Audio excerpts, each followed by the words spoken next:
বাক্যবন্ধ বা কথার টোন বুঝে ব্যবহার করা খুব জরুরি। কথা যেমন মানুষকে কাছে টানে, পরকে আপন করে, তেমনি এই কথায় দূরত্ব বাড়ায়। একটা বাক্য কর্কশভাবে বলতে যতটা সময় লাগে, আন্তরিকভাবে বলতেও ঠিক ততটাই সময় লাগে। শুধু পার্থক্য হয়ে যায় সম্পর্কের সমীকরণে। যে কথাটা বলে আপনি ভাবছেন আপনি কি এমন বললাম, বা রেগে গেলে আমি এমনভাবে কথা বলি, সেই কথাটা শুনেই হয়তো আপনার উল্টো দিকের মানুষটা আঘাত পাচ্ছে, চোখের জল ফেলছে।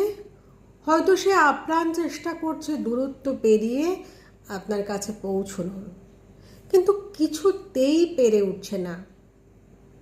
আমি এভাবেই কথা বলি, এই ভাবনার মধ্যে কোনো মাহাত্ম্য নেই।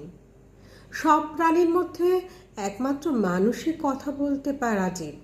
ঈশ্বর প্রদত্ত এই ক্ষমতাটুকু পেয়েছেন বলেই দয়া করে জীবের ধার ছুরির মতো ব্যবহার করবেন না। বাক্যবন্ধ বা স্বরগ্রাম বুঝে প্রয়োগ করুন। উচ্চগ্রাম সকলের গ্রহণ করার ক্ষমতা নাও থাকতে পারে। বিনম্র কথার অভ্যাস গ্রহণযোগ্যতা বাড়ায়, ভালোবাসা বাড়ায়। সম্পর্ক তৈরি করা খুব সহজ, ভেঙে দেওয়া আরও সহজ।